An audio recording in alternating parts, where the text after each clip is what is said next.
We're watching your every move. It was just another cloudy afternoon. Rain began to patter against the window, soft and uneven, like fingertips tapping on glass. I wrapped my hands around a warm mug of tea and listened to the hum of the heater, letting my thoughts drift. Across the hall, my new neighbor was moving in. Boxes cluttered the hallway, shoes scattered like they'd been tossed carelessly. They looked up at me once, waved too quickly, then vanished inside without a word. I frowned.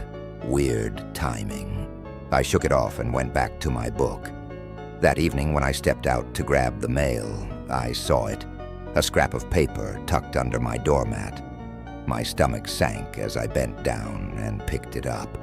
Scrawled in uneven handwriting were the words, "Don't forget what you owe." For a moment, I just stared at it.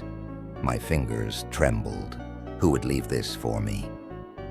The next morning, another note was waiting. "Remember, you owe by tomorrow, or else." I dropped it, my pulse spiking. Then I noticed a second note, slipped behind it. "Don't try to run. We'll still find you." My chest tightened. I wanted to believe it was some sick prank, but a small voice inside me whispered, "This isn't normal." I tried to leave the apartment, but something caught my eye. A potted plant by the door had another folded note tucked beneath it. My hands were shaking so badly I nearly dropped it. "We're watching your every move." I froze. My skin went cold, like every drop of blood had drained out of me. I slammed the door shut, turned off every light, the TV, everything. The apartment suddenly felt heavier, like the air itself was pressing down on me.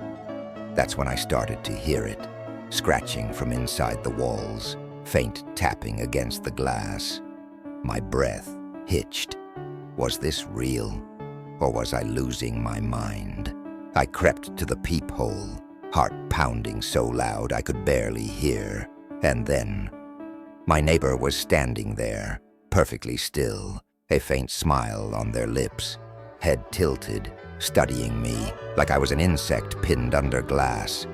They were holding something of mine. I blinked, and they were gone. I slid down against the door, my heart hammering against my ribs. Every creak, every gust of wind outside made me flinch. When morning came, the first thing I saw was another note slipped under my door. "Did you really think it would end?" I didn't move. Couldn't. Because in that moment, a shadow glided silently across the ceiling. Not from outside, from inside.